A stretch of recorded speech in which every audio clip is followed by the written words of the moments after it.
this is kind of who they were to start the season. Like, no one's surprised. They're 4-5 right now. If I had told you to start the season, they're going to be 4-5 at the 10-week mark after the bye.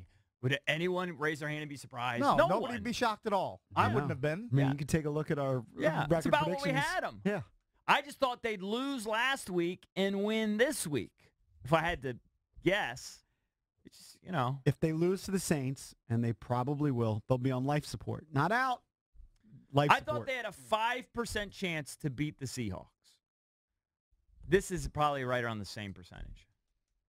I might have given it lower, but I don't think New Orleans is tough to play. Again, it's the NFL. You just so never know. Can happen. But based on the way they're playing, I mean, they're just rolling everybody. Right, so I'm going to say 19 out of 20 times we lose. Well, the thing about it is we just went around the NFL with the Junkies Blitz, right? The goal is to make the playoffs. Now, we might have all thought it was a long shot, but when they are at 3-2, you're thinking, all right, maybe they've got a shot at the playoffs, and you look at the schedule. There are 4 teams in the NFC now at 5-4 ahead of them, and then there are 2 teams that would be the wild card teams in Seattle and Carolina at 6-3. I mean, it is a long shot. But here's the thing. Yeah, it is. Absolutely. Well, it is that's a long what we shot. said. But I thought it was a long shot to start the season. We said that in those 3 games, Seattle, Minnesota, New Orleans, if they had lost 2 of those 3, it was probably going to doom them. In other words, let's think about the Wizards. Let's use last year. Because I don't think they're good enough to run the table after that. The Wizards, best case scenario, maybe they win 2 rounds of the playoffs, right? That's what you're thinking, unless there's an injury or something. And then maybe they can get lucky and get to the Eastern Conference Finals. So if they do what everyone sort of expects them to do, which is win the first round, lose in the second round, it's just kind of, it's kind of what they are. Well, with the Wizards, I think there's more hope this year. Now, the picture changes throughout the season, especially when Gordon Hayward went down. A lot of people were like, oh, Boston's going to fall back. I told you they weren't going to fall back. No, but in other words, the point is if they just do kind of what you thought, right?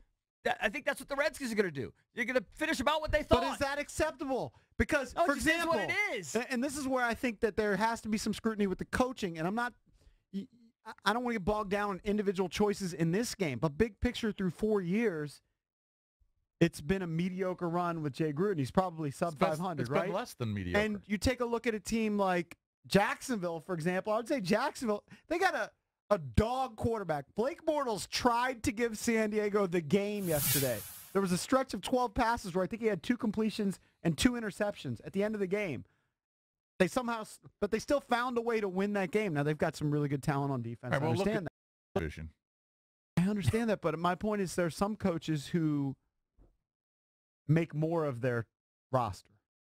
Get the most out of it. Well, they also have guys like Leonard Fournette and Jalen Ramsey. They have legitimate stars drafting on both sides of the ball. They've been drafting at the top Okay, that's one team. for years. That's one team. You're hyping up Doug Marrone. You can go to Tennessee. Should they be 6-3? Are they more talented than the Redskins? I don't know. Again, look at their division. If they're playing in the NFC East, they're not 6-3. The Chargers or the Jags are not 6-3 division. So you have to compare divisions when you're comparing the Skins to those 2 teams. No, they're not that good, but they got a weak-ass division. Mike Malarkey's silly. I mean, come on. Believe me, he's not. I know he's not. Let's go to. Well, what are you supposed to do? You're supposed to fire Gruden? Do you fire him for doing what everyone thought they were going to do? Are you going to fire him? At the end of the season? Yeah. If they finish 6-10 and they miss JP's the a fire playoffs. Gruden All guy. right, If they miss the playoffs 3 out of 4 years. They're going to miss the playoffs. And this is why I said you shouldn't extend them. They're going to. But they already did. All right. It doesn't matter if they extended him. I wouldn't keep him around. You would not keep him around. I would not.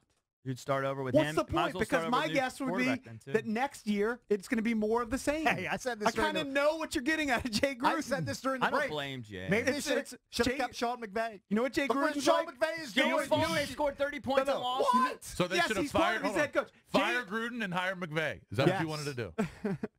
Sean McVay is a coaching superstar. Is Jay Gruden? No. This is what Jay Gruden is. Jay Gruden is Marvin Lewis.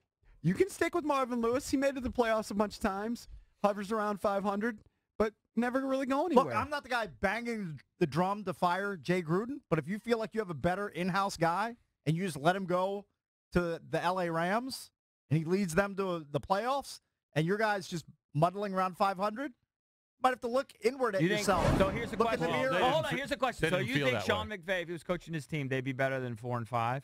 Possibly. Like, so you It think might Sean be. McVay would have You scored think 39 Kirk today? Cousins doesn't miss Sean McVay and his leadership and his tutelage? Maybe, but I think he he's doing probably okay. does. Do you think they would have scored 39 yesterday? I don't know. I mean, that's what can't they predict needed. that. They needed I 39 will say, yesterday. I will say, based on the small sample size, yes, they might just be 5-4 versus 4-5, but at least so far, he's proven to be a better head coach. He's taken over a Rams team and completely turned them around. Turn them around. I'd like to see their schedule. I'm a Is it the McVay same as guy. ours? Is it bit no? And the Skins I mean, have we a the win toughest over schedule. them. They lost to him head to head. Right. True. We have the toughest schedule in football going into yesterday's game. I mean, if you think Sean would have eked out a couple more victories, maybe you're right. They did beat Dallas, though.